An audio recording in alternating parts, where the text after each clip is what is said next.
അംഗീകൃതമല്ലാത്ത ഒരു study abroad ഏജൻസിയിലേക്ക് ഒരുപാട് സ്വപ്നങ്ങളുമായി പൈസ നിക്ഷേപിച്ചാൽ എന്താണ് സംഭവിക്കുക എല്ലാവർക്കും അറിയാമല്ലോ അല്ലേ?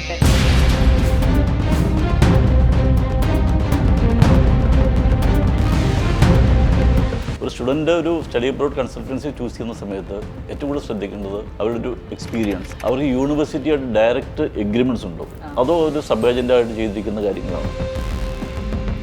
മറ്റൊരു വാർത്തയിലേക്ക്. മലപ്പുറം പൊന്നാനിയിൽ വ്യാജ സർട്ടിഫിക്കറ്റ് മാഫിയ പോലീസിന്റെ പിടിയിൽ. ഒരു more than 10 lakh fake certificates നമ്മളുടെ കൊച്ചു കേരളത്തിൽ നിന്ന് പിടിച്ചു.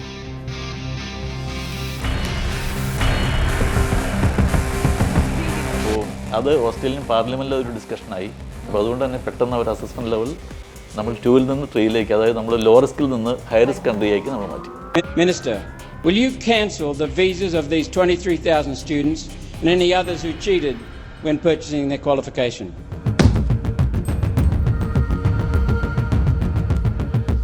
ഈ പറയുന്ന എല്ലാ യൂണിവേഴ്സിറ്റികളുടെയും പല ബ്രാഞ്ചുകളും ഇന്ത്യയിൽ പലയിടങ്ങളിലായിട്ട് ആരംഭിക്കുന്നുണ്ട്. എങ്കിൽ പിന്നെ ആ യൂണിവേഴ്സിറ്റി ഇന്ത്യയിൽ തന്നെ പഠിച്ചാൽ പോരെ എന്ന് ഒരു പക്ഷേ ചിന്തിക്കുന്നുണ്ടാകില്ല. ഒരു ഓസ്ട്രേലിയയിൽ ക്യാമ്പസിൽ പഠിക്കുന്ന കുട്ടി എന്ന് പറഞ്ഞാൽ ഇരുന്ന് പഠിക്കുന്നത് 10-40 രാജ്യങ്ങളിൽ നിന്നുള്ള കുട്ടികളുടെ കൂടി നിന്നിട്ടാണ് പഠിക്കേണ്ടത്. അത് തരുന്നൊരു ഇൻ്റർനാഷണൽ എക്സ്പോഷർ ഉണ്ട്.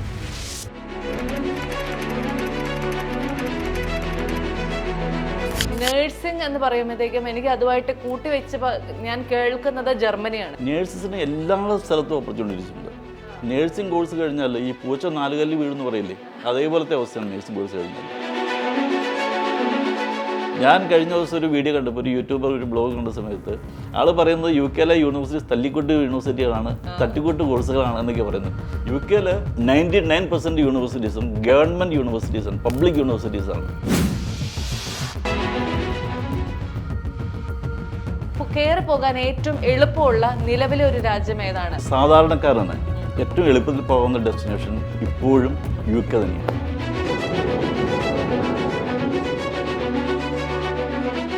വലിയ ഹ്യൂജ് ഫണ്ട്സ് ഒന്നും കാണിക്കേണ്ട ആവശ്യമില്ല. ഞാൻ നേരത്തെ പറഞ്ഞ മാതിരി ഇൻകം ടാക്സ് റിട്ടേണോ അതുപോലെ ഒന്നും കാണിക്കേണ്ട ആവശ്യമില്ല. IELTS ഇല്ലാതെയും UK പോകാൻ കഴിയും. തന്നെയുമല്ല, ഇനി UK ചെന്ന് കഴിഞ്ഞാൽ ടോപ്പ് യൂണിവേഴ്സിറ്റിയാണ്. ഫസ്റ്റ് ഇയറിൻ്റെ പകുതി ഫീസ് അടച്ചിട്ട് പോകാൻ കഴിയുന്ന ഡെസ്റ്റിനേഷൻ എന്ന് പറഞ്ഞാൽ UK. IELTS ഇല്ലാതെ നിങ്ങൾക്ക് വിദേശത്തേക്ക് പോകാമെന്ന് പറഞ്ഞു കഴിഞ്ഞാൽ നിങ്ങൾ ശ്രദ്ധിക്കണം, അതൊരു ചതിക്കുഴിയാണ്. ഒരിക്കലുമല്ല. IELTS ഇല്ലാതെ ഇത് യൂണിവേഴ്സിറ്റിയെ തീരുമാനിക്കുക. കൃത്യമായൊരു പാർട്ട് ടൈം ജോബ് കിട്ടുന്നില്ല. ആദ്യത്തെ 2-3 മാസങ്ങൾ അല്ലെങ്കിൽ 5-6 മാസം വീട്ടിൽ നിന്ന് പൈസ അയച്ചു കൊടുക്കേണ്ടി വന്നു. അവിടെ ചെന്ന് കഴിഞ്ഞാൽ ആദ്യത്തെ 2-3 മാസം എന്ന് പറയുന്നത് കഷ്ടപ്പാടിൻ്റെ സമയമായിരിക്കും. നമ്മൾ ജീവിക്കണമെങ്കിൽ നമ്മളായിട്ട് തന്നെ ജീവിച്ചേ പറ്റുള്ളൂ.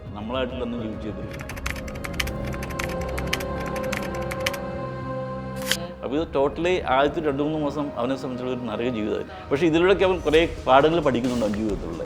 അത് പഠിച്ച് മുമ്പോട്ട് വന്നു കഴിഞ്ഞാൽ ലൈഫിൽ അവൻ സക്സസ് ആവും.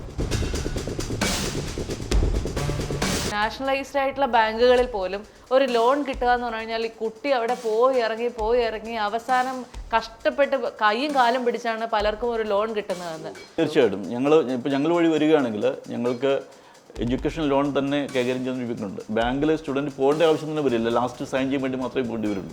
ഞങ്ങൾക്ക് വരുന്ന കംപ്ലീറ്റ് സ്റ്റുഡൻസ് എന്ന് പറഞ്ഞാൽ 90% സ്റ്റുഡൻസ് എന്ന് പറഞ്ഞാൽ ത്രൂ സ്റ്റുഡൻറ്റ് റെഫറൻസിൽ കൂടെ വരുന്നതാണ്.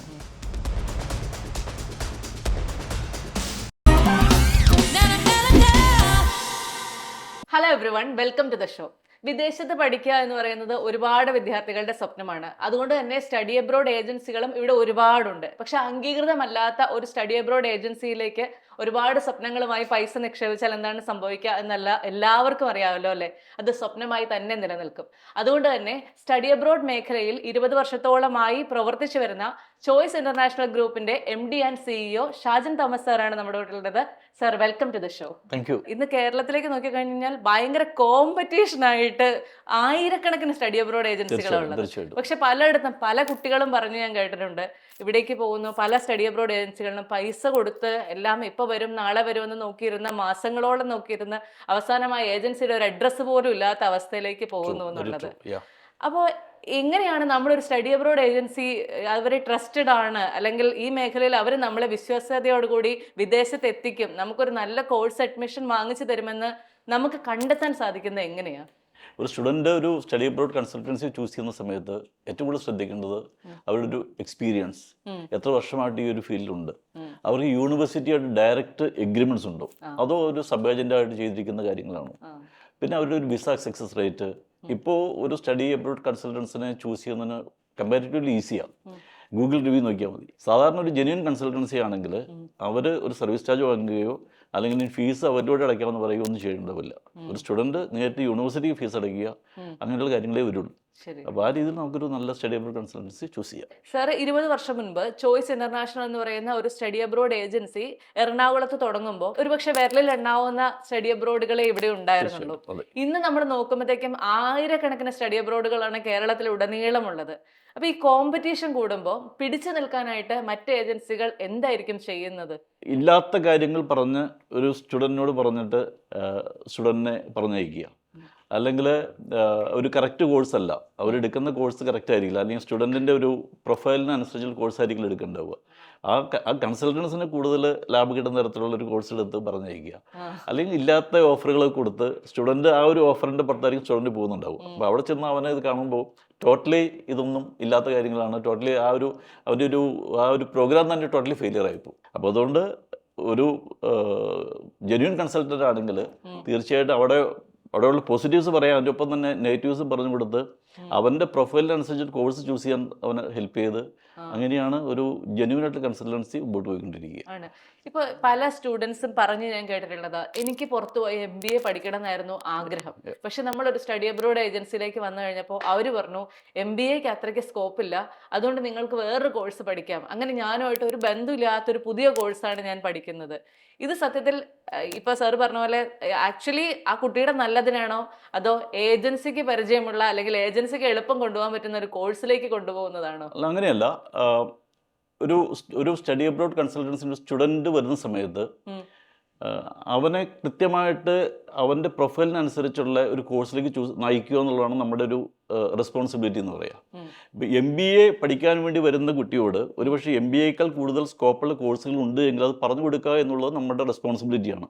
ബട്ട് സെയിം ടൈം MBA ആണ് അവൻ്റെ താല്പര്യം MBA ആണ്, അല്ലെങ്കിൽ അവൻ്റെ ആ ഒരു മനസ്സിലുള്ള സ്വപ്നങ്ങൾ മുഴുവൻ MBA ആയിട്ട് ബന്ധപ്പെട്ടിരിക്കുന്നതാണെങ്കിൽ നമുക്ക് MBAക്ക് എടുത്ത് കൊടുക്കാൻ തന്നെ കഴിയുള്ളൂ. നമ്മളതിൻ്റെ വരായകളും അല്ലെങ്കിൽ അവിടെ ഓപ്പർച്യൂണിറ്റീസും ഒക്കെ പറഞ്ഞ് മനസ്സിലാക്കി കൊടുക്കുക എന്നുള്ളത് റെസ്പോൺസിബിലിറ്റിയാണ്. മറ്റ് ഏജൻസികളിൽ നിന്നും ചോയ്സ് എങ്ങനെ വ്യത്യസ്തമായി നിൽക്കുന്നു എന്ന് ചോദിച്ചു കഴിഞ്ഞാൽ സാറിന് എന്തായിരിക്കും മറുപടി നൽകാൻ പറ്റുക? നമുക്ക് ചെയ്യാൻ കഴിയാൻ നല്ല സർവീസ് കൊടുക്കുക. ഓക്കെ, ഒരു സ്റ്റുഡൻറ്റ് വരുന്ന സമയത്ത് നമ്മൾ ഇത്രയും വർഷത്തെ എക്സ്പീരിയൻസും ഉണ്ട്, ഒരു കറക്റ്റ് കോഴ്സും കറക്റ്റ് യൂണിവേഴ്സിറ്റിയും അവൻ്റെ പ്രൊഫൈലിനനുസരിച്ച് നമുക്ക് ചൂസ് ചെയ്ത് കൊടുക്കാൻ കഴിയും. ആ ഒരു സർവീസ് മാത്രമേ ചോയ്സ് ഇന്റർനാഷണൽ ഇതുവരെ ചെയ്ത് കൊടുത്തുകൊണ്ടിരിക്കുന്നുള്ളൂ. നമ്മൾ വരുന്ന സ്റ്റുഡൻറ്റിനോട് അതിൻ്റെ യാഥാർത്ഥ്യ കാര്യങ്ങൾ പറഞ്ഞ് മനസ്സിലാക്കി കൊടുക്കും. ഒരിക്കലും ഞാൻ പറയും TV-യിലോ അല്ലെങ്കിൽ TV-യിൽ കാണുന്ന UK ഓസ്ട്രേലിയ കണ്ടിട്ട് പോകാൻ നിൽക്കുകയോ വേണ്ട. അവിടെ ചെന്ന് കഴിഞ്ഞാൽ ആദ്യത്തെ 2-3 മാസം എന്ന് പറയുന്നത് കഷ്ടപ്പാടിൻ്റെ സമയമായിരിക്കും. രാവിലെ എണീക്കുന്ന സമയത്ത് അമ്മ ഭക്ഷണം ഉണ്ടാക്കി കൊണ്ടു കൊടുക്കും, ബ്രഷിൽ പേസ്റ്റ് വെച്ച് കൊണ്ട് കൊടുക്കും, പറഞ്ഞ് വല്ലേക്ക് ഇതൊന്നും അവിടെ നടക്കില്ല. നമ്മളവിടെ ചെന്ന് കഴിഞ്ഞാൽ നമ്മൾ ജീവിക്കണമെങ്കിൽ നമ്മളായിട്ട് തന്നെ ജീവിച്ചേ പറ്റുള്ളൂ. രാവിലെ എണീക്കണം, നല്ല തണുപ്പുണ്ടാവും, ചിലപ്പോൾ ചൂടായിരിക്കും, ആ നേരത്തെ എണീറ്റ് ബ്രേക്ക്ഫാസ്റ്റ് ഉണ്ടാവില്ല, പാർട്ട് ടൈം വർക്കിന് പോകേണ്ടി വരും, പഠിക്കാൻ വേണ്ടി പോകേണ്ടി വരും. നമ്മൾ ആഗ്രഹിക്കുന്ന തരത്തിലൊരു വീടായിരിക്കില്ല, കൂട്ടുകാരായിരിക്കില്ല, നമ്മുടെ ക്ലാസ് നമ്മൾ വിചാരിക്കുന്ന മാതിരി ഒരു സ്പൂൺ ഫീഡിങ് ടൈപ്പ് ക്ലാസ് ആയിരിക്കില്ല. അപ്പോൾ ഇത് ടോട്ടലി ആദ്യത്തെ 2-3 മാസം അവനെ സംബന്ധിച്ചുള്ള ഒരു നരക ജീവിതമായിരിക്കും. പക്ഷേ ഇതിലൂടെയൊക്കെ അവൻ കുറേ പാഠങ്ങൾ പഠിക്കുന്നുണ്ട് അവൻ ജീവിതത്തിലുള്ള. അത് പഠിച്ച് മുമ്പോട്ട് വന്നു കഴിഞ്ഞാൽ ലൈഫിൽ അവൻ സക്സസ് ആവും. ഇത് ആദ്യമായിട്ടായിരിക്കും ഒരാൾ ഇങ്ങനെ പറയുന്നത് എനിക്ക് തോന്നുന്നു. കാരണം ആദ്യത്തെ 2 മാസം എന്ന് പറയുന്നത് നരക തുല്യമായിരിക്കും. നിങ്ങളത് മനസ്സിലാക്കി കയറി പോന്നു എന്ന് പറയുന്നത്. കാരണം എല്ലാവരും പറയുന്ന അവിടുത്തെ മറ്റേ ഒരുപാട് പൈസ കിട്ടുന്നു, നമുക്ക് പാർട്ട് ടൈം ജോലി പോലും നമുക്ക് നമ്മുടെ എല്ലാ കാര്യങ്ങളും മീറ്റ് ചെയ്യാനുള്ള പൈസയിലേക്ക് കൊണ്ടുതരുന്നു, ഇങ്ങനെയൊക്കെയുള്ള കാര്യങ്ങളാണ് നമ്മൾ പൊതുവേ കേൾക്കുന്നത്. അപ്പൊ ചിലപ്പോൾ ഒരു കുട്ടിയായിരിക്കില്ലേ, ഞാൻ എന്തിനാണ് പുറത്തേക്ക് പഠിക്കാൻ പോകുന്നത്? ഈ പറയുന്ന എല്ലാ യൂണിവേഴ്സിറ്റികളുടെയും പല ബ്രാഞ്ചുകളും ഇന്ത്യയിൽ പല ഇടങ്ങളിലായിട്ട് ആരംഭിക്കുന്നുണ്ട്, എങ്കിൽ പിന്നെ ആ യൂണിവേഴ്സിറ്റി ഇന്ത്യയിൽ തന്നെ പഠിച്ചാൽ പോരെ എന്ന് ഒരു പക്ഷെ ചിന്തിക്കുന്നുണ്ടാകില്ലേ? അതിന് സാറിന് എന്താണ് അഭിപ്രായം? അവിടെ ഇപ്പോൾ UK പഠിക്കുന്ന സ്റ്റുഡൻറ്റിന് അല്ലെങ്കിൽ ഓസ്ട്രേലിയ പഠിക്കുന്ന സ്റ്റുഡൻറ്റിന് അവൻ നല്ല യൂണിവേഴ്സിറ്റി പഠിക്കുക എന്നതിൻ്റെ ഒപ്പം തന്നെ അവൻ്റെ മനസ്സിലുള്ള ആഗ്രഹമാണ് അവിടെ ഒരു PR ഒരു സിറ്റിസൺഷിപ്പ് എടുത്ത് അവിടെ സെറ്റിൽ ആവുക എന്നുള്ളത്. അപ്പോൾ അത് നമുക്ക് ഇന്ത്യൻ ക്യാമ്പസിലൊന്നും നടക്കില്ല.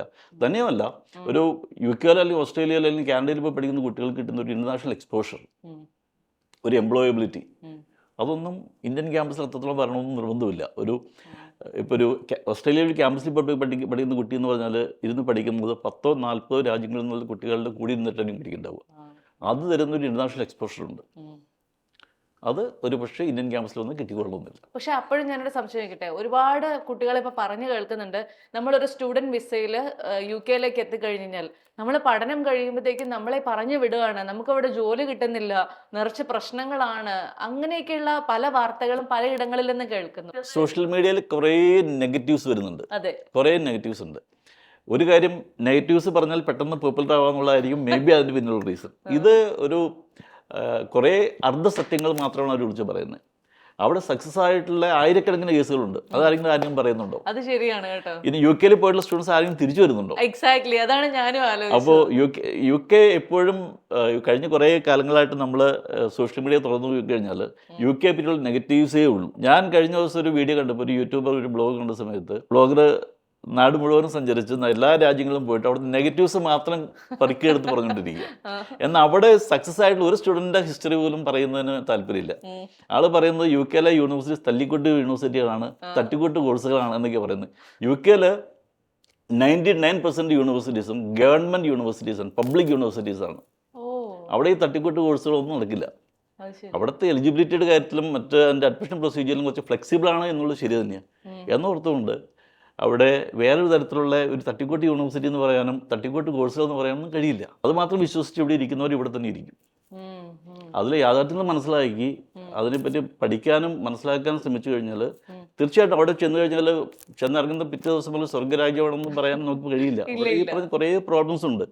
അതൊക്കെ കഴിഞ്ഞ് തരണം ചെയ്ത് വന്നു കഴിഞ്ഞാൽ അവന് ഇൻഡിപെൻഡൻ്റ് ആകാൻ കഴിയും. അവിടെ സെറ്റിൽ ആവാനുള്ളൊരു ഓപ്പർച്യൂണിറ്റീസ് ഉണ്ട്. ഇനി അവിടെ അല്ലെങ്കിൽ തന്നെ ഒരു ഇൻ്റർനാഷണൽ എന്താ പറയുന്ന ഒരു ഗ്രാജുവേറ്റ് അല്ലെങ്കിൽ ഇൻ്റർനാഷണൽ ഇൻഡിവിജ്വലായിട്ട് മാറാൻ കഴിയും. അതാണ് ഏറ്റവും ഇമ്പോർട്ടൻ്റ് കാര്യം. ഇപ്പോൾ ഒരുപാട് കുട്ടികൾക്ക് ആഗ്രഹമാണ് വിദേശത്തേക്ക് പോയി പഠിക്കുക എന്നുള്ളത്. നമ്മൾ എടുത്തു കഴിഞ്ഞാൽ എങ്ങനെയെങ്കിലും ഒന്ന് 10ാം ക്ലാസ് കഴിയാൻ നോക്കി നിൽക്കുകയാണ് UK പോകാൻ, അല്ലെങ്കിൽ US പോകാൻ, കാനഡ പോകാൻ, ന്യൂസിലൻഡ്, ജർമ്മനി, രാജ്യങ്ങൾ ഇങ്ങനെ നിരവധിയാണ്. നമ്മൾ കേട്ടുകേൾവി പോലും ഇല്ലാത്ത രാജ്യങ്ങൾ വരെ കുട്ടികൾ എടുത്തുകൊണ്ട് വരുന്നുണ്ട്. അപ്പൊ സത്യത്തില് 10ാം ക്ലാസ് കഴിഞ്ഞ ഉടൻ കുട്ടിയെ വിദേശത്തേക്ക് അയക്കുന്നതാണോ, അതോ ഒരു +2 കഴിഞ്ഞിട്ട് വിദേശത്തേക്ക് പോകുന്നതാണോ, അതുമല്ല നമ്മളിവിടെ ഒരു ഗ്രാജുവേഷൻ കഴിഞ്ഞ് പുറത്തേക്ക് പോകുന്നതാണോ, സെറ്റിൽ ആകണം എന്ന ആഗ്രഹത്തോടു കൂടി പഠിക്കാൻ പോകുന്നുണ്ടെങ്കിൽ ഏതായിരിക്കും നല്ലത്? എൻ്റെ ഒരു അഭിപ്രായത്തിൽ ഒരു 10ാം ക്ലാസ് കഴിഞ്ഞ് അയക്കുന്നവരോട് ഞാൻ പറയുന്നില്ല. പക്ഷെ ഒരു +2 കഴിഞ്ഞ് വിടാൻ കഴിയുമെങ്കിൽ അതായിരിക്കും ദ ബെസ്റ്റ്. കാര്യം ഒരു ഡിഗ്രി കഴിഞ്ഞ് പോകുമ്പോൾ ചിലപ്പോൾ നമ്മുടെ ഒരു ഗ്രാജുവേഷനൊക്കെ അവിടെ അക്സെപ്റ്റ് ചെയ്തോളണമെന്നില്ല, അവിടുത്തെ ക്വാളിഫിക്കേഷനുമായിട്ട് മാച്ച് ചെയ്യണമെന്നില്ല. അതേസമയം നമ്മളെടുത്ത് +2 കഴിഞ്ഞ് പോവുകയാണെങ്കിൽ ഒരു ഫോർ എക്സാമ്പിൾ നമ്മളിപ്പോൾ ഒരു നേഴ്സിങ്ങിന് പോവുകയാണ്. +2 കഴിഞ്ഞാൽ ഇവിടുത്തെ +2 കഴിഞ്ഞാൽ 3 ഇയേഴ്സിൽ UK അല്ലെങ്കിൽ ഓസ്ട്രേലിയയിലോ അല്ലെങ്കിൽ കാനഡയിലോ മറ്റേത് രാജ്യത്ത് പോയി നേഴ്സിംഗ് കംപ്ലീറ്റ് ആവും. അതോടുകൂടി നേരെ എംപ്ലോയ്മെൻറ്റിലേക്ക് അവന് കയറാൻ കഴിയും.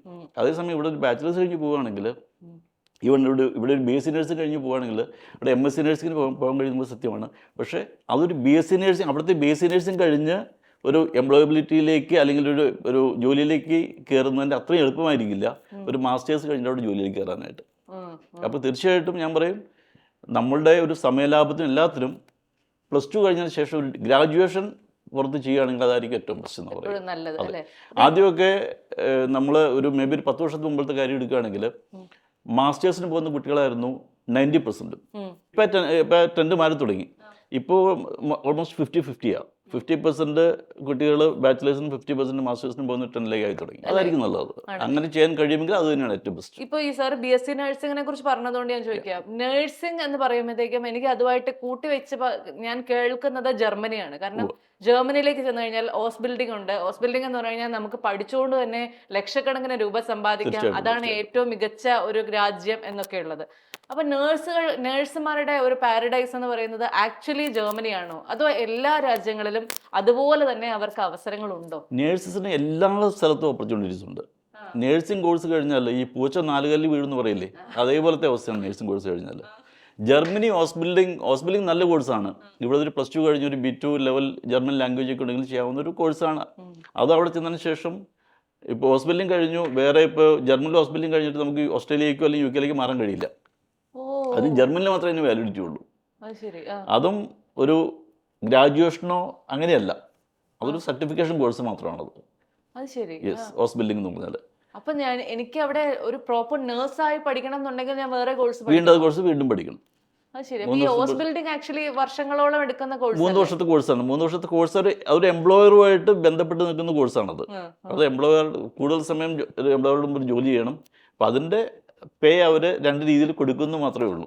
സ്റ്റൈഫൻഡ് ആയിട്ടും ബാക്കി ട്യൂഷൻ ഫീസായിട്ടും കൊടുക്കുന്നു മാത്രമേ ഉള്ളൂ. ആണ്. അപ്പൊ നമ്മൾ ശരിക്കും ഒരു നേഴ്സ് ആവണമെന്നുണ്ടെങ്കിൽ നമ്മൾ വേറെ കോഴ്സ് തന്നെ ചെയ്തേ വേറെ പറ്റൂ. കോഴ്സ് തന്നെ അതിനുശേഷം യൂണിവേഴ്സിറ്റി കയറി ഒരു നഴ്സിംഗ് കോഴ്സ് പാസ്സാവണം. അപ്പൊ ഏറ്റവും കൂടുതൽ ആൾക്കാർ ജർമ്മനിയിലേക്ക് ഈ ഹൗസ് ബിൽഡിങ്ങിനാണോ പോകുന്നത് അതോ നഴ്സിംഗ് എന്ന് പറയുന്ന കോഴ്സ് പഠിക്കാനാണോ സത്യത്തിൽ തീർച്ചയായിട്ടും ഇപ്പോൾ പോകുന്നത് ഹോസ് ബിൽഡിങ്ങിനാണ് പോകുന്നത്. ആ, ഹോസ് അതാണ് ബിൽഡിംഗ് എന്ന് എപ്പോഴും പറഞ്ഞാൽ എല്ലാവരും ഹോസ് പറഞ്ഞു ബിൽഡിംഗ് എന്ന് കേൾക്കുന്നത്. പറഞ്ഞാൽ ഒരു ട്രെൻഡാണ് ഇപ്പോൾ. പക്ഷെ എത്ര കാലം നിൽക്കുമെന്ന് നമുക്ക് പറയാൻ കഴിയില്ല. ആ. അതൊരു ട്രെൻഡാണ്. അതിനകത്ത് നല്ലതാണത്, നല്ലതല്ല നമ്മൾ പറയില്ല. പക്ഷെ അതിൻ്റെ ഒപ്പം തന്നെ ഈ തെറ്റിദ്ധാരണകൾ മനസ്സിൽ നിന്ന് മാറ്റിയിട്ട് വേണം പോകാനായിട്ട്. ഇതൊരു ഗ്രാജുവേഷൻ പ്രോഗ്രാം ആണെന്നും ഇത് കഴിഞ്ഞാൽ നമ്മൾ നേഴ്സാണെന്നും വിചാരിച്ചുകൊണ്ട് പോകുന്നത് ആ തെറ്റിദ്ധാരണ മാറ്റിയിട്ട് വേണം പോകാനായിട്ട്. ആണ്. അപ്പോ ഒരു നേഴ്സിനെ സംബന്ധിച്ചിടത്തോളം ഇപ്പോൾ ഇന്ന് ഈ ഒരു കാലഘട്ടത്തിൽ അടുത്തൊരു 5 വർഷത്തേക്ക് അല്ലെങ്കിൽ ഒരു 8 വർഷത്തേക്ക് ഏറ്റവും നല്ല രാജ്യം ഏതാണെന്ന് ചോദിച്ചു കഴിഞ്ഞാൽ സാർ എന്തായിരിക്കും അഭിപ്രായം പറയുക? നേഴ്സിനെ സംബന്ധിച്ച് അങ്ങനെ പറയാനില്ല. ആ, UK നല്ലതാണ്, ഓസ്ട്രേലിയ നല്ലതാണ്, കാനഡ നല്ലതാണ്, ന്യൂസിലൻഡ് നല്ലതാണ്, എല്ലായിടും നല്ലതെന്ന് തന്നെ പറയാൻ പറ്റുള്ളൂ. അതെ. പിന്നെ നമ്മുടെ നാട്ടിൽ എല്ലാവരും പ്രിഫർ ചെയ്യുന്ന ഒരു ഡെസ്റ്റിനേഷനാണ് ഓസ്ട്രേലിയ. ഓസ്ട്രേലിയയാണ് ഇപ്പോൾ പലരും UK പോയിട്ട് നേഴ്സിംഗ് കഴിയും. ഓസ്ട്രേലിയ കുറച്ച് എക്സ്പെൻസീവ് ആണ്. അത് ശരിയാണ്. അപ്പോൾ സാധാരണ ഇതിൽ പലരും ചെയ്യാന്ന് വെച്ചാൽ UK പോയിട്ട് നേഴ്സിംഗ് പഠിക്കും, അവിടെ നിന്ന് ഓസ്ട്രേലിയക്ക് മൈഗ്രേറ്റ് ചെയ്യും. ഓ, അതൊരു നല്ല ട്രാക്കാണ്. ഒരു കുറഞ്ഞ ചിലവിൽ ഓസ്ട്രേലിയക്ക് എത്തിപ്പെടാൻ പറ്റുന്ന ഒരു പ്രോഗ്രാമാണത്. പക്ഷെ UK പോയി പഠിച്ചു കഴിഞ്ഞിട്ട് ജോലി കിട്ടുന്നില്ല എന്ന് പറയുന്നത് അപ്പൊ സത്യമാണോ? UK ഇപ്പോൾ കഴിഞ്ഞൊരു 2-3 വർഷം മുമ്പ് വരെ UK ഭയങ്കര തള്ളിക്കയറ്റമായിരുന്നു കുട്ടികളുടെ. കാര്യം അതിൻ്റെ കാരണം ഇതൊക്കെ തന്നെയാണ്. ഒരു ഈസി ആയിട്ട് കുറച്ച് ഫ്ലെക്സിബിൾ ആയിട്ടുള്ള എൻട്രി റിക്വയർമെൻറ്റ് വെച്ചിട്ട് ഈസി ആയിട്ട് എത്തിപ്പെടാൻ പറ്റുന്ന ഡെസ്റ്റിനേഷനാണ് UK. പക്ഷേ എനിക്ക് തോന്നുന്നു ഇപ്പോൾ കഴിഞ്ഞ 2 വർഷമായിട്ട് ആ ഒരു രീതി മാറി തുടങ്ങി. കാര്യം ഇപ്പോൾ കഴിഞ്ഞ 2 വർഷം മുമ്പ് ഒരു പോളിസി ചേഞ്ച് വന്നതോടുകൂടി അവിടെ സ്പൗസിനെ കൊണ്ടുപോകാൻ പറ്റത്തില്ല. ഓ, അത് ശരി. സ്റ്റുഡൻസിന് സ്പൗസിന് കൊണ്ടുപോകാൻ പറ്റത്തില്ല. അപ്പോൾ അതോടുകൂടി അങ്ങോട്ട് പോകുന്ന കുട്ടികളുടെ എണ്ണം കമ്പാരിറ്റീവ്ലി കുറവായി സ്വാഭാവികമായിട്ട്. അപ്പോൾ അതുകൊണ്ട് ഇപ്പോൾ പോകുന്ന കുട്ടികൾക്കൊക്കെ UK പഴയതിനേക്കാൾ ഫാർ ബെറ്റർ ആണ്. ഇപ്പോൾ ചെന്ന് കഴിഞ്ഞ കുട്ടികൾക്ക് തന്നെ ഒരു വിതിൻ 2 വീക്സിൽ തന്നെ ഇപ്പോൾ കഴിഞ്ഞ ഇന്ത്യയിലേക്ക് പോയ കുട്ടികൾക്കൊക്കെ ഞങ്ങൾ അവരോട്ട് കമ്മ്യൂണിക്കേറ്റ് ചെയ്യുന്ന സമയത്ത് വിതിൻ 2 വീക്സ് ഒക്കെ അവർക്ക് പാർട്ട് ടൈം വർക്കും കാര്യങ്ങളൊക്കെ കിട്ടുന്നുണ്ട്. പക്ഷേ ഒരു പെർമനൻറ്റ് സെറ്റിൽമെൻറ്റ് UK മറ്റു രാജ്യങ്ങളെ അപേക്ഷിച്ച് ടഫാണ്. ഓ, അത് ശരി. അതിന് ഏറ്റവും ഈസി ആയിട്ടുള്ളത് ഇപ്പോഴത്തെ അവസ്ഥയിൽ ന്യൂസിലൻഡ്, ഓസ്ട്രേലിയ അതൊക്കെയാണ് ഏറ്റവും ഈസി ആയിട്ട് നമുക്ക് സെറ്റിൽ ചെയ്യാൻ പറ്റുന്ന രാജ്യങ്ങൾ. ഓ, അത് ശരി. ഈ കാനഡയും അങ്ങനെ ഒരു രാജ്യമാണെന്ന് കേട്ടിട്ടുണ്ട്. കാനഡ ലോകത്തിലെ 2ാമത്തെ വലിയ രാജ്യമാണ്. അതെ. അപ്പോൾ തീർച്ചയായിട്ടും അതിൻ്റെ അനുസരിച്ചുള്ള പോപ്പുലേഷൻ ഇല്ല. രാജ്യം വളരെ വലുതാണ്, മാൻ പവർക്ക് ആവശ്യമാണ്. ഇപ്പോൾ കഴിഞ്ഞ 2 വർഷം മുമ്പ് വരെ കാനഡയ്ക്കാണ് ഇവിടുന്ന് ഏറ്റവും കൂടുതൽ കുട്ടികൾ പോയിക്കൊണ്ടിരുന്നത്. പക്ഷെ കഴിഞ്ഞ 2 വർഷമായിട്ട് ചില പോളിസി ചേഞ്ചസ് കൊണ്ട് ഇപ്പോൾ കുട്ടികൾ അധികം കാനഡയ്ക്ക് പോകുന്നില്ല. എന്ന് പറഞ്ഞുകൊണ്ട് കാനഡ ഓപ്പർച്യൂണിറ്റി ഇല്ലയെന്ന് വിചാരിക്കുക വേണ്ട. കാനഡ കണ്ടവൻ ഓപ്പർച്യൂണിറ്റീസ് ഉണ്ട്. ഇന്നല്ലെങ്കിൽ നാളെ കാനഡ ഓപ്പൺ ആവും. അത് വലിയ രീതിയിൽ തന്നെ ഓപ്പൺ. സാമ്പത്തികമായി കുറച്ച് ഉയർച്ചയിലുള്ള ഒരു കുടുംബത്തിലെ കുട്ടിക്ക് വിദേശത്തേക്ക് പോവുക, അവിടെ പോയി പഠിക്കുക എന്ന് പറയുന്നത് മികച്ച, ഇപ്പൊ ചോയ്സ് അടക്കമുള്ള മികച്ച ഒരു സ്റ്റഡി അബ്രോഡ് ഏജൻസിയെ അല്ലെങ്കിൽ കൺസൾട്ടൻസിയെ കണ്ടെത്തുക എന്നുള്ളത് മാത്രമേ ഒരു കടമ്പയുള്ളൂ. പക്ഷെ ഒരു സാധാരണക്കാരനെ സംബന്ധിച്ചിടത്തോളം അല്ലെങ്കിൽ വളരെ ഒരു കൂലിപ്പണിക്കാരന്റെ മകനെ സംബന്ധിച്ചിടത്തോളം ഒരു വിദേശത്തേക്ക് പോയി പഠിക്കുക എന്ന് പറയുന്നത് അവർക്ക് അതൊരു വലിയ സ്വപ്നമാണ്. അതിന് വേണ്ടി വരുന്ന തുകയെക്കുറിച്ച് ആലോചിക്കുമ്പോൾ അവർക്കൊരു പേടി സ്വപ്നം കൂടെയാണ്. അപ്പൊ ഇത്രയും വലിയ എമൗണ്ട് നമ്മുടെ ബാങ്കിൽ കാണിക്കണം, അല്ലെങ്കിൽ ഇതിനുള്ള യാത്രാ ചെലവ്, ഇങ്ങനെയുള്ള കുറെ കാര്യങ്ങൾ കൊണ്ട് ആ ആഗ്രഹം മാറ്റിവെക്കുന്ന ഒരുപാട് കുട്ടികളുണ്ട്. അപ്പൊ അങ്ങനെയുള്ളവർക്ക് ചോയ്സ് ഇന്റർനാഷണലിലൂടെ വന്നു കഴിഞ്ഞാൽ എന്ത് തരത്തിലുള്ള ഒരു സാമ്പത്തിക സഹായത്തിലേക്കാണ് നിങ്ങൾ എത്തിക്കുന്നത്? ഈവൻ നമുക്ക് കൊളാറ്ററൽ സെക്യൂരിറ്റി ഇല്ല, പക്ഷെ പെർസെന്റേജ് നല്ല അക്കാദമിക് ഉണ്ട് എങ്കിൽ ബാങ്കുകാർ സപ്പോർട്ട് ചെയ്യാൻ റെഡിയാണ്. ഇപ്പം ഈവൻ നാഷണലൈസ്ഡ് ബാങ്ക് പോലും നല്ല പെർസെൻറ്റേജ് ഉണ്ട് എങ്കിൽ, മാർക്ക് ഉണ്ട് എങ്കിൽ അവന് കൊളാറ്ററൽ സെക്യൂരിറ്റി ഇല്ലാതെ പോലും ലോൺ കൊടുക്കുന്നതിന് ബാങ്കുകൾ റെഡിയാണ്. ഓ, ശരി. പക്ഷെ ഞാൻ പലപ്പോഴും കേട്ടിട്ടുണ്ട് ഈ നാഷണലൈസ്ഡ് ആയിട്ടുള്ള ബാങ്കുകളിൽ പോലും ഒരു ലോൺ കിട്ടുക എന്ന് പറഞ്ഞു കഴിഞ്ഞാൽ ഈ കുട്ടി അവിടെ പോയി ഇറങ്ങി അവസാനം കഷ്ടപ്പെട്ട് കൈയും കാലും പിടിച്ചാണ് പലർക്കും ഒരു ലോൺ കിട്ടുന്നത്. അപ്പൊ അങ്ങനെയൊക്കെയുള്ള പ്രശ്നങ്ങൾ നമുക്ക് ചോയ്സിന് നേരിട്ട് ടൈപ്പ് ഉള്ളതുകൊണ്ട് ഇത്തരത്തിലുള്ള പ്രശ്നങ്ങൾ ഒഴിവാക്കാൻ പറ്റും. തീർച്ചയായിട്ടും ഞങ്ങൾ വഴി വരികയാണെങ്കിൽ ഞങ്ങൾക്ക് എഡ്യൂക്കേഷൻ ലോൺ തന്നെ കൈകാര്യം ചെയ്യുന്ന രീതിയുണ്ട്. സോ ആ ഒരു പ്രോബ്ലം ഉണ്ടാവില്ല. ഞങ്ങൾക്ക് ബാങ്കിലെ സ്റ്റുഡൻറ്റ് പോകേണ്ട ആവശ്യം തന്നെ വരില്ല. ലാസ്റ്റ് സൈൻ ചെയ്യാൻ വേണ്ടി മാത്രമേ പോകേണ്ടി വരുള്ളൂ. ആ ഡോക്യുമെന്റ്സും ബാക്കി കാര്യങ്ങൾ പക്കയാണെങ്കിൽ നമുക്ക് ചെയ്തു കൊടുക്കാൻ കഴിയും. കഴിഞ്ഞ 20 വർഷമായിട്ട് ഇവിടെ നിലനിൽക്കുമ്പോൾ നമ്മൾ നേരിടുന്ന ഏറ്റവും വലിയ ഒരു വെല്ലുവിളി എന്താണ് സർ? ഇപ്പോഴത്തെ സ്റ്റുഡൻസിന്റെ ഒരു മൈൻഡ് സെറ്റ് ടോട്ടലി ചേഞ്ച് ആയിട്ടുണ്ട്. അത് ശരി. പഴയ പോലെയല്ല. പണ്ടൊക്കെ നമ്മളൊരു സ്റ്റുഡൻറ്റ് വന്നു കഴിഞ്ഞാൽ നമ്മൾ എന്ത് പറഞ്ഞു കൊടുക്കുന്നു എന്നനുസരിച്ചാണ് അവൻ ചിന്തിക്കുക. ഇന്നതല്ല, ഇന്നൊരു സ്റ്റുഡൻറ്റിൻ്റെ മുമ്പിൽ ഇരിക്കുന്ന സമയത്ത് നമ്മളോട് പേടിച്ചിട്ടാണ് ഇരിക്കാനായിട്ട്. ഇന്ന് നമ്മൾ പേടിച്ചിട്ട് സ്റ്റുഡൻറ്റ് മുമ്പിൽ ഇരിക്കുന്നത്. കാര്യം ഇന്ന് മൊബൈൽ ഫോണിൽ എല്ലാ ഡാറ്റയും അവൈലബിൾ ആണ്. അപ്പോൾ സ്റ്റുഡൻറ്റ് വരുന്നത് കംപ്ലീറ്റ് കോഴ്സിനെ പറ്റിയും യൂണിവേഴ്സിറ്റിയെ പറ്റിയും ടോട്ടൽ റിസർച്ച് ചെയ്തതിന് ശേഷമാണ് അതിട്ടാണ് നമ്മുടെ മുമ്പിൽ വരിക. അപ്പം നമ്മൾ പറയുന്നതിൽ എന്തെങ്കിലും തെറ്റുണ്ടോ എന്നുള്ളതാണ് അവൻ നോക്കിക്കൊണ്ടിരിക്കുക. അപ്പോൾ അത്രയും സൂക്ഷിച്ചിട്ട് വേണം ഒരു സ്റ്റുഡൻറ്റിൻ്റെ മുമ്പിൽ നമ്മൾ ഇരിക്കുന്നതിന് വേണ്ടിയിട്ട്. അപ്പോൾ നമ്മൾ കൂടുതൽ അതിനെപ്പറ്റി പ്രിപ്പയർഡ് ആവണം, നമ്മൾ കൂടുതൽ റിസർച്ച് നടത്തണം, നമ്മൾ എക്വിപ്പേർഡ് ആവണം. അത് മാത്രമേ ഉള്ളൂ. നമുക്ക് ഒരു കുട്ടിയെ കയറ്റി വിട്ട് കഴിഞ്ഞാൽ അവൻ UK എത്തി അല്ലെങ്കിൽ കാനഡയിൽ എത്തിക്കഴിഞ്ഞാൽ ചോയ്സ് ഇന്റർനാഷണൽ അവരുമായിട്ടുള്ള ബന്ധം തീരുകയാണോ, അതോ ആ കുട്ടിയുടെ പഠനം അല്ലെങ്കിൽ അവൻ അവിടെ എങ്ങനെയാണ് അവന്റെ ഒരു പാർട്ട് ടൈം ജോബ്, ഇത്തരം കാര്യങ്ങളെല്ലാം നമ്മൾ പിന്നീട് ഫോളോ അപ്പ് ചെയ്യുന്നുണ്ടോ? സത്യം പറഞ്ഞാൽ ഒരു സ്റ്റുഡൻറ്റ് അവിടെ എത്തിക്കഴിഞ്ഞാലാണ് ഞങ്ങളുടെ തമ്മിൽ ബന്ധം ആക്ച്വലി ആരംഭിക്കുക. ബിക്കോസ് ഞാൻ മിക്കവാറും ഓരോ യൂണിവേഴ്സിറ്റികളും, ഞാൻ ഇപ്പോൾ UK ആണെങ്കിൽ തന്നെ ഞാൻ ഒരു 3 മാസത്തിൽ 6 മാസത്തിൽ ഒരിക്കലും ഞാൻ ഒരിക്കൽ അവിടെ പോകാറുണ്ട്. ഞാൻ മിക്കവാറും സ്റ്റുഡൻസായിട്ട് ഇൻട്രാക്ട് ചെയ്യാൻ ശ്രമിക്കാറുണ്ട്. അപ്പോൾ അവരുടെ ഓരോ കാര്യങ്ങളിലും ഇപ്പോൾ അവിടെ ഫീസ് അടയ്ക്കുന്ന സെക്കൻഡ് സെമസ്റ്റർ ഫീസ് അടയ്ക്കുന്ന കാര്യത്തിലൊക്കെ ഞങ്ങളുടെ ഒരു ഇൻവോൾവ്മെൻറ്റും ഞങ്ങളുടെ ഗൈഡൻസും കാര്യങ്ങളൊക്കെ ഉണ്ടാവും. ഞങ്ങൾ അധികം ഒരുപക്ഷെ സോഷ്യൽ മീഡിയയിലോ അല്ലെങ്കിൽ മറ്റ് അഡ്വർടൈസ്മെൻ്റ് ഒക്കെ ചോയ്സ് ഇന്റർനാഷണൽ കുറച്ച് താഴെ ഇരിക്കുന്നൊക്കെ ഉണ്ടാവും. ഞങ്ങൾക്ക് വരുന്ന കംപ്ലീറ്റ് സ്റ്റുഡൻസ് എന്ന് പറഞ്ഞാൽ 90% സ്റ്റുഡൻസ് എന്ന് പറഞ്ഞാൽ ത്രൂ സ്റ്റുഡൻറ്റ് റെഫറൻസിൽ കൂടി വരുന്നതാണ്. അത് ഞങ്ങളുടെ ഇങ്ങനെയാണ് നിൽക്കുന്ന, ഞങ്ങൾ അവരായിട്ട് നിൽക്കുന്ന ഒരു റാപ്പോയും അവരായിട്ടുള്ള കമ്മ്യൂണിക്കേഷനിലെയും കോൺടാക്റ്റും പുറത്ത് മാത്രം വരുന്നതാണ്.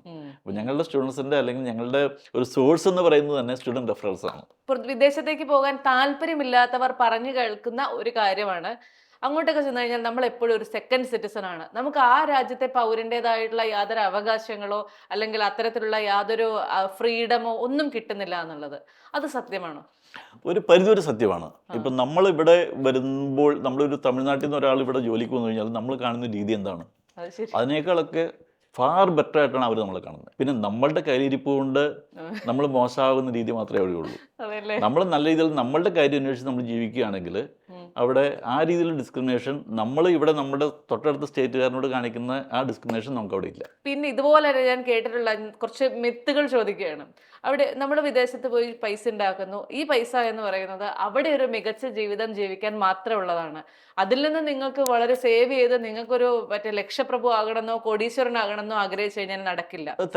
തെറ്റായുള്ള ധാരണയത്. കാര്യം നമ്മുടെ നാട്ടുകളിൽ പോയി കഴിഞ്ഞാൽ നമ്മുടെ നാട്ടുകാരാണ് ഇപ്പോൾ UK അല്ലെങ്കിൽ ഓസ്ട്രേലിയയിൽ ചെന്ന് കഴിഞ്ഞാൽ ഏറ്റവും കൂടുതൽ സേവിങ്സ് ഉള്ളത് മലയാളികളുടെ കയ്യിലാണ് അല്ലെങ്കിൽ ഇന്ത്യക്കാരുടെ കയ്യിലാണ് ഏറ്റവും കൂടുതൽ സേവിങ്സ് ഉള്ളത്. അവിടുത്തുകാരുടെ കയ്യിൽ ഈ സേവിങ്സ് ഇല്ല എന്ന് പറഞ്ഞ് വീണ പറഞ്ഞ് കറക്റ്റാണ്. അവിടുത്തുകാരുടെ കയ്യിൽ അവരുടെ ലൈഫ് സ്റ്റൈൽ എങ്ങനെയാണ്, അവർ മൺഡേ മുതൽ ഫ്രൈഡേ വരെ ജോലി ചെയ്യും, അത് വീക്കെൻഡിൽ തീർക്കും, വീണ്ടും മൺഡേ ആരും കടം മേടിച്ചിട്ടായിരിക്കും അടുത്ത ജോലിക്ക് പോകുന്നുണ്ടാവും. നമ്മളങ്ങനെയല്ല, നമ്മൾ മൺഡേ മുതൽ ഫ്രൈഡേ വരെ ജോലി ചെയ്യും, സാറ്റർഡേയും സൺഡേയും നമ്മൾ ഓവർ ടൈം എടുക്കും, പിന്നെ ഇതെല്ലാം കൂടെ നമ്മൾ ബാങ്കിൽ ഡെപ്പോസിറ്റ് ചെയ്യും. ഇതാണ് നമ്മുടെ പരിപാടി. നമ്മൾ ജീവിക്കില്ല. നമ്മളിങ്ങനെ ഇതൊക്കെ മറ്റുള്ള ജീവിക്കുന്നത് കണ്ട് ഇങ്ങനെ ഇരിക്കുകയുള്ളൂ, നമ്മൾ ജീവിക്കില്ല. അപ്പോൾ ഒരുപാട് രാജ്യങ്ങൾ നമ്മുടെ മുന്നിലുണ്ട്. ഇപ്പോൾ കയറി പോകാൻ ഏറ്റവും എളുപ്പമുള്ള നിലവിലെ ഒരു രാജ്യം ഏതാണ് പറയുക? ഞാൻ എപ്പോഴും പറയും, ഒരു സാധാരണക്കാരന് ഏറ്റവും എളുപ്പത്തിൽ പോകുന്ന ഡെസ്റ്റിനേഷൻ ഇപ്പോഴും UK തന്നെയാണ്. അത് ശരി. അതിൻ്റെ കാര്യം എന്ന് വെച്ച് കഴിഞ്ഞാൽ, ഒന്ന്, വലിയ ഹ്യൂജ് ഫണ്ട്സ് ഒന്നും കാണിക്കേണ്ട ആവശ്യമില്ല. ഞാൻ നേരത്തെ പറഞ്ഞ മാതിരി ഇൻകം ടാക്സ് റിട്ടേണോ അതുപോലെ ഒന്നും കാണിക്കേണ്ട ആവശ്യമില്ല. IELTS ഇല്ലാതെയും UK പോകാൻ കഴിയും. തന്നെയുമല്ല, ഇനി UK ചെന്ന് കഴിഞ്ഞാൽ ടോപ്പ് യൂണിവേഴ്സിറ്റിയാണ്. UK യൂണിവേഴ്സിറ്റികളിലെ റാങ്കിങ്ങുള്ള യൂണിവേഴ്സിറ്റീസ് അത്രയും ടോപ്പായിട്ടുള്ള റാങ്കിങ് യൂണിവേഴ്സിറ്റീസ് ഉണ്ട് UK. അപ്പോൾ ഒരു സാധാരണക്കാരന് പറ്റിയൊരു സ്റ്റഡി ഡെസ്റ്റിനേഷൻ എന്ന് പറഞ്ഞു കഴിഞ്ഞാൽ കുറഞ്ഞ ചിലവിൽ ഒരു പകുതി ഫസ്റ്റ് ഇയറിൻ്റെ പകുതി ഫീസ് അടച്ചിട്ട് പോകാൻ കഴിയുന്ന ഡെസ്റ്റിനേഷൻ എന്ന് പറഞ്ഞാൽ ഇറ്റ്സ് UK. പക്ഷേ ഞാൻ കേട്ടിട്ടുള്ള കാര്യങ്ങൾ വെച്ച് ചോദിക്കുകയാണ്, IELTS ഇല്ലാതെ നിങ്ങൾക്ക് വിദേശത്തേക്ക് പോകാം എന്ന് പറഞ്ഞു കഴിഞ്ഞാൽ നിങ്ങൾ ശ്രദ്ധിക്കണം, അതൊരു ചതിക്കുഴിയാണ് എന്ന് പലരും പറഞ്ഞു കേട്ടിട്ടുണ്ട്. അപ്പോൾ അത് സത്യമാണോ? ഒരിക്കലുമല്ല. IELTS ഇല്ലാതെ ഇത് യൂണിവേഴ്സിറ്റി തീരുമാനിക്കുക. ഒരു യൂണിവേഴ്സിറ്റി തീരുമാനിക്കുകയാണെങ്കിൽ എനിക്ക് എൻ്റെ യൂണിവേഴ്സിറ്റി വരുന്ന സ്റ്റുഡൻറ്റിന് IELTS വേണ്ട, അതിന് പകരം ഇന്ന ക്രൈറ്റീരിയ മീറ്റ് ചെയ്താൽ മതി എന്ന് പറഞ്ഞു കഴിഞ്ഞാൽ ദാറ്റ്സ് ഇറ്റ്. അതൊരിക്കലും ചതിക്കുഴിയല്ല. UK മിക്കവാറും യൂണിവേഴ്സിറ്റീസ് UK IELTS നിർബന്ധമല്ല. പക്ഷെ അതിന് പകരം ഒരു ക്രൈറ്റീരിയാസ് അവർ വെച്ചിട്ടുണ്ട്. +2 ഇംഗ്ലീഷിന് ഇത്ര % മാർക്ക് വേണം, അല്ലെങ്കിൽ അങ്ങനെ കുറെ ക്രൈറ്റീരിയാസ് വെച്ചിട്ടുണ്ട്. അവർ ഇന്റർവ്യൂ കണ്ടക്ട് ചെയ്യും, ലാംഗ്വേജ് ഇന്റർവ്യൂ കണ്ടക്ട് ചെയ്യും. അതിനകത്തൊക്കെ പാസ്സായാൽ മാത്രമേ കയറിപ്പോകാൻ കഴിയുള്ളൂ. അപ്പോൾ +2 IELTS ഇല്ല എന്ന് പറഞ്ഞുകൊണ്ട് അതൊക്കെ മോശമാണെന്ന് പറയാൻ പറ്റില്ല. നമ്മൾ ഈ 20ഓളം വർഷങ്ങൾക്ക് മുൻപ് ചോയ്സ് ഇന്റർനാഷണൽ എന്ന് പറയുന്ന ഒരു കൺസൾട്ടൻസി ആരംഭിക്കുമ്പോൾ ഇന്ത്യയിൽ നിന്ന് അല്ലെങ്കിൽ കേരളത്തിൽ നിന്ന് കയറി പോകുന്ന കുട്ടികളുടെ എണ്ണം വളരെ കുറവായിരുന്നു അല്ലെ? തീർച്ചയായിട്ടും ഇന്ന് നമ്മുടെ ഈ 2026 എത്തി നിൽക്കുമ്പോഴത്തേക്കും എങ്ങനെയെങ്കിലും ഒക്കെ ഒന്ന് സ്കൂൾ വിദ്യാഭ്യാസം കഴിയാൻ നോക്കി നിൽക്കുകയാണ് പുറത്തേക്ക് പോകാനായിട്ട്. തീർച്ചയായിട്ടും അപ്പൊ ഇങ്ങനെ കുട്ടികൾ പോയി കഴിഞ്ഞാൽ കേരളത്തിന്റെ അവസ്ഥ എന്താകുമെന്ന് സാർ എപ്പോഴെങ്കിലും ആലോചിച്ചിട്ടുണ്ടോ? സത്യമാണ്. കേരളത്തിന്റെ അവസ്ഥ ഇപ്പോൾ തന്നെ, ഇനിയിപ്പോൾ നാളത്തെ അവസ്ഥ ഇതിനേക്കാൾ വേഴ്സായിരിക്കും. ഇപ്പോൾ തന്നെ നാട്ടിലെ വീടുകളിൽ കുട്ടികളില്ലാത്തൊരു അവസ്ഥയാണ് എന്നുള്ളത് സത്യമാണ്. അതെ. പക്ഷേ അതിൻ്റെ ഒപ്പം തന്നെ വേറൊരു തലത്തിൽ ചിന്തിച്ചു നോക്കി, ഈ കുട്ടികൾക്ക് എന്തോ ഓപ്പർച്യൂണിറ്റീസ് ഇവിടെയുള്ളത്. ഇപ്പോൾ ഒരു ഡിഗ്രി കഴിഞ്ഞപ്പോൾ, ഞാൻ നേരത്തെ നേഴ്സിൻ്റെ കാര്യം പറഞ്ഞു, ഒരു നേഴ്സ് ഒരു 4 വർഷത്തെ ഡിഗ്രി കഴിഞ്ഞിട്ട് പുറത്തിറങ്ങി കഴിഞ്ഞാൽ അവർക്ക് കിട്ടുന്ന സാലറി എന്ന് പറഞ്ഞാൽ വളരെ തുച്ഛമായ സാലറി കിട്ടുന്നത്. എങ്ങനെ അവർക്ക് എഡ്യൂക്കേഷൻ ലോൺ അടച്ചു തീർക്കാൻ കഴിയും? സ്വാഭാവികമായിട്ടും കുട്ടികൾ അവർക്ക് ഓപ്പർച്യൂണിറ്റീസും അവർക്ക് ലൈഫുള്ള സ്ഥലത്തേക്ക് മൈഗ്രേറ്റ് ചെയ്യാനായിട്ട് ആരാണെങ്കിലും താല്പര്യപ്പെടും. അത് അവരെ കുറ്റം പറയാൻ കഴിയില്ലല്ലോ. എന്തെങ്കിലും ഒരു വളരെ എവിഡന്റ് ആയിട്ടുള്ള സാർ ശ്രദ്ധിച്ച ഒരു കാര്യമുണ്ടോ പുറത്തേക്ക് പോയതിനു ശേഷം കുട്ടികളിൽ ഉണ്ടായ ഒരു മാറ്റം? വളരെ എവിഡന്റ് ആയിട്ട് നമുക്ക് പറയാൻ കഴിയുന്നത്, അവർ എത്രയും പെട്ടെന്ന് അവർ ഇൻഡിപെൻഡൻ്റ് ആവും. നമ്മുടെ നാട്ടിൽ ഒരു PG പഠിക്കുന്ന സമയത്ത് പോലും നമ്മളുടെ പേരൻസിൻ്റെ പോക്കറ്റിൽ നിന്ന് ബസ് ഫെയർ എടുത്തിട്ട് വേണം നമുക്ക് പോകാനായിട്ടല്ലേ? സത്യമാണ് അല്ലേ? അതേസമയം നമ്മൾ UK അല്ലെങ്കിൽ ഓസ്ട്രേലിയയിൽ പോയി പഠിക്കുകയാണെങ്കിൽ ഒരു +2 കഴിഞ്ഞ് പോകുന്ന കുട്ടി മേ ബി ഒരു ആദ്യത്തെ 2 മാസം ഒരു സ്ട്രഗിൾ ചെയ്യുന്നുള്ളത് പറഞ്ഞാൽ ശരിയാണ്. അതിനുശേഷം അവർ സ്വന്തമായിട്ട് ഏൺ ചെയ്ത് തുടങ്ങും. അത് അവൻ നൽകുന്ന കോൺഫിഡൻസ് ഭയങ്കര വലുതാണ്. അതോടുകൂടി തന്നെ അവൻ മേ ബി ഒരു 5-6 മാസം കഴിയുമ്പോഴേക്കും ആൾ ഇൻഡിപെൻഡൻ്റ് ആവും. അപ്പോൾ നമ്മളൊക്കെ കുട്ടികളെ വളർത്തുന്നത് എന്തിനാണ്? കുട്ടികൾ വളർത്തുന്നത് ബേസിക് ഇൻറ്റൻഷൻ എന്താണ്? അവർ ഇൻഡിപെൻഡൻ്റ് ആകുക അല്ലേ? അവർ സ്വന്തം കാലിൽ നിൽക്കുക എന്നുള്ളതാണ്.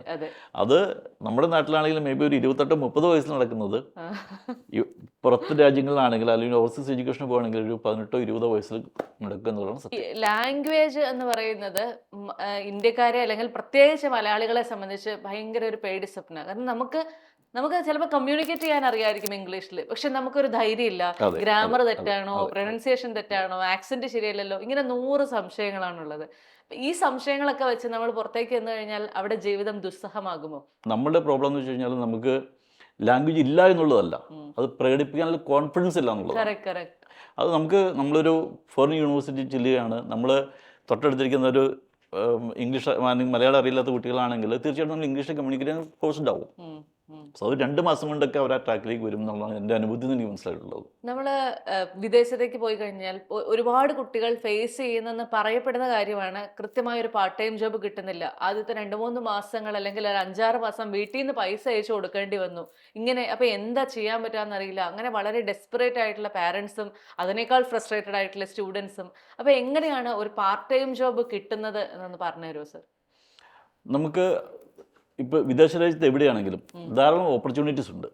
അത് നമ്മൾ എങ്ങനെ കണ്ടെത്തുന്നു എന്നുള്ളതാണ് ഏറ്റവും ഇമ്പോർട്ടൻ്റ് ഉള്ള കാര്യം. നമുക്ക് പറ്റുന്ന കാര്യം, നമ്മുടെ ഒരു പഴയ സ്റ്റൈലിലുള്ള ഒരു ജോബിനുള്ള അപ്രോച്ചാണ് എപ്പോഴും നടത്തേണ്ടാവുക. നമ്മുടെ കുട്ടികൾ പ്രത്യേകിച്ച് നമ്മുടെ റെസ്യൂമ് തയ്യാറാക്കുന്നത് മുതൽ നമ്മൾ പഴയ രീതിയിൽ date of birth, name of father, religion, sex, ഇതെല്ലാം മാരിറ്റൽ സ്റ്റാറ്റസ്, ഇതൊക്കെ വെച്ചിട്ടുള്ള റെസ്യൂമാണ് നമ്മൾ തയ്യാറാക്കുന്നുണ്ടാവുക. അതേപോലെ തന്നെ നമ്മൾ റെസ്റ്റോറൻറ്റിലേക്ക് അപ്ലൈ ചെയ്യുന്ന അതേ റെസ്യൂമ് വെച്ചിട്ട് തന്നെയായിരിക്കും നമ്മൾ മേ ബി ഒരു സൂപ്പർ മാർക്കറ്റിലേക്ക് അപ്ലൈ ഉണ്ടാവുക. ഈ സ്റ്റൈലൊക്കെ മാറണം. നമ്മൾ ഒരു ജോലിക്ക് അപ്ലൈ ചെയ്യുന്ന സമയത്ത് ഏറ്റവും ഫോക്കസ്ഡ് ആയിട്ടാണ് ജോലിക്ക് അപ്ലൈ ചെയ്യാനായിട്ട്. അതിന് നമ്മുടെ സ്കിൽസ് വളരെ ഇമ്പോർട്ടൻ്റ് ആണ്. ഒരു എംപ്ലോയറെ സംബന്ധിച്ചിടത്തോളം അവന് നമ്മുടെ സെക്സ് എന്താണെന്നോ നമ്മുടെ ഡേറ്റ് ഓഫ് ബർത്ത് എന്താണെന്നുള്ളതോ അല്ലെങ്കിൽ നമ്മുടെ ഫാദറിൻ്റെ പേര് എന്താണെന്നുള്ളതോ ഒന്നും ഇമ്പോർട്ടൻ്റ് അല്ല. അവൻ്റെ സ്കിൽസ് എന്താണ്, ആ ജോലിക്ക് പറ്റുന്ന സ്കിൽസ് എന്താണ്.